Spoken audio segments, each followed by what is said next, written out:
Definitions ಅವ್ರ cinema.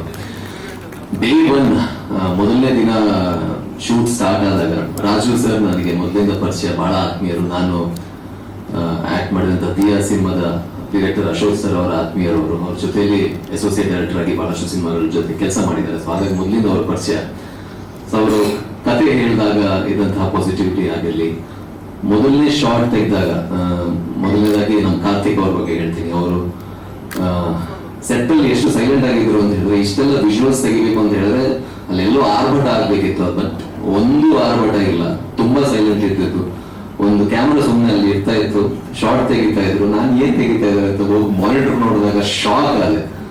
ಅದ್ಭುತವಾದ visuals. Trailer ಏನ್ ನೋಡಿದ್ರು, ಸಿನಿಮಾದುದ್ದಕ್ಕೂ ಪ್ರತಿ ಶಾರ್ಟ್ ಅನ್ನು ಅಷ್ಟೇ ಶ್ರದ್ಧೆಯಿಂದ ಅವ್ರು ತೆಗೆದಿದ್ದಾರೆ. ತುಂಬಾ ಅದ್ಭುತವಾದ ಟೆಕ್ನಿಷಿಯನ್ ನಮ್ಮ ಕಾರ್ತಿಕ್ ಅವರು. ನಮ್ಮ ಸಿನಿಮಾಗೆ ಅವ್ರು ಸಿಕ್ಕಿರೋದು ನಮ್ಮ ಸೌಭಾಗ್ಯ ಅಂತ ಹೇಳ್ತೀನಿ.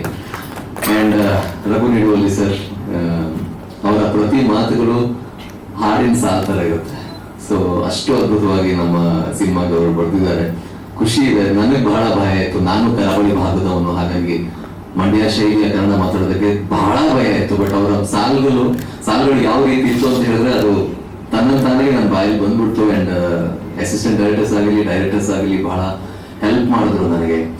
And music obviously Vashishtha sir ಹಾಗೇನೆ ಅಭಿನಂದನ್ ಇಬ್ರು ನಮ್ಮ ಚಿತ್ರದ ನಿಜವಾಗ್ಲೂ ದೊಡ್ಡ ಪ್ಲಸ್ ಪಾಯಿಂಟ್ ಅಂತ ಹೇಳ್ಬೋದು. ಹಾಡುಗಳು ಈಗಲೂ ಬಹಳಷ್ಟು ಜನ ಹಾಡುಗಳ ಬಗ್ಗೆ ಮಾತಾಡ್ತಾರೆ, ಬ್ಯಾಕ್ ಗ್ರೌಂಡ್ ಸ್ಕೋರ್ ಬಗ್ಗೆ ಮಾತಾಡ್ತಾರೆ. ಅಂಡ್ ನಮ್ಮ ಸ್ಟಂಟ್ ಕೊರಿಯೋಗ್ರಾಫರ್ ಸಾಗರ್ ಸರ್, ನನಗೆ ಈ ಸಿನಿಮಾದಲ್ಲಿ ಸಿಕ್ಕಿರುವಂತ ಸ್ನೇಹಿತ ಅವರು. ಸಿನಿಮಾ ಸ್ಟಾರ್ಟ್ ಮಾಡ್ಬೇಕು ಅಂದಾಗ ನಾವು ಜೊತೆಲಿ ಪ್ರಾಕ್ಟೀಸ್ ಎಲ್ಲ ಮಾಡಕ್ ಶುರು ಮಾಡಿದ್ವಿ. ನನಗೆ ಆಕ್ಷನ್ ಅಂದ್ರೆ ಬಹಳ ಇಷ್ಟ. ಬಟ್ ದಿಯಾ ಆದ್ಮೇಲೆ ಒಂದು ರೀತಿಯಲ್ಲಿ ಟಚೇ ಹೋಗಿತ್ತು, ಬರೀ ಲವ್ ಮಾಡೋದೇ ಆಯ್ತು. ಸೊ ಈ ಸಿನಿಮಾದಲ್ಲಿ ನನಗೆ ಆಕ್ಷನ್ ಮಾಡ್ಲಿಕ್ಕೆ ಅವಕಾಶ ಕೊಟ್ಟರು. ಅಂಡ್ ಸಾಗರ್ ಸರ್ ಜೊತೆ ನಾನು ಬಹಳಷ್ಟು ಪ್ರಾಕ್ಟೀಸ್ ಕೂಡ ಮಾಡಿದೆ.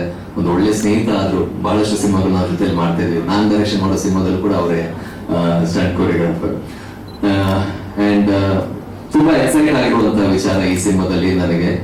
ನೋ ಅಫೆನ್ಸ್ ಟು ಕಾವ್ಯ ಅವರು ಹೀರೋಯಿನ್ ಅಂತ ನನಗೆ ಆಮೇಲೆ ಗೊತ್ತಾಗಿತ್ತು. ಅದಕ್ಕಿಂತ ಮೊದಲು ನನ್ನ ಜೊತೆ ಪಾತ್ರ ಮಾಡೋದಕ್ಕೆ ಇದ್ದಿದ್ದು ಗೋಪಾಲ್ ಕೃಷ್ಣ ದೇಶಪಾಂಡೆ ಸರ್. ನಾನು ಮನಸಾರೆ ಅವ್ರು ಇಲ್ಲಿದ್ದಾರೆ ಅಂತ ನಾನು ಹೇಳ್ತಿಲ್ಲ, ಮನಸಾರೆ ನಾನು ಬಹಳ ದೊಡ್ಡ ಫ್ಯಾನ್ ಇದ್ದೆ, ತುಂಬಾ ದೊಡ್ಡ ಫ್ಯಾನ್. ನಮ್ಮ ಕನ್ನಡ ಚಿತ್ರರಂಗಕ್ಕೆ ಇರುವಂತಹ ದೊಡ್ಡ ಆಸ್ತಿ ಅಭಿನಯದ ವಿಚಾರದಲ್ಲಿ ತುಂಬಾ ದೊಡ್ಡ ಆಸ್ತಿ. ಅವ್ರು ಮಾತಾಡೋದೆಲ್ಲ ಕಡಿಮೆ, ಪ್ರೋಗ್ರಾಮ್ ಹೋಗೋದು ಕಡಿಮೆ, ಇಂಟರ್ವ್ಯೂ ಹೋಗೋದು ಕಡಿಮೆ. ಬಟ್ ಅವರ ಅಭಿನಯ, ಅವರ ಕಣ್ಣುಗಳು, ಅವರ ವಾಯ್ಸ್, ಅವರ ಶಾರೀರ ಎಲ್ಲ ಮಾತಾಡುತ್ತೆ ಸಿನಿಮಾದಲ್ಲಿ. ಅಂತ ಅದ್ಭುತವಾದ ಪ್ರತಿಭೆ ನಮ್ಮ ಕನ್ನಡ ಚಿತ್ರರಂಗಕ್ಕೆ ಸಿಕ್ಕಿರೋದು ನನಗೆ ಬಹಳ ಹೆಮ್ಮೆ ಇದೆ ಸರ್. ಅಂಡ್ ನಾನು ತುಂಬಾ ಎಕ್ಸೈಟ್ ಆಗಿದೆ ಸಿನಿಮಾ ಮಾಡ್ತಾ. ಅವ್ರು ಇದಾರೆ ಅಂತ ಹೇಳಿದ್ರೆ ನಮ್ಮೊಂಥರ ಸೀನ್ಗಳು, ಪ್ರತಿ ಸೀನ್ಗಳು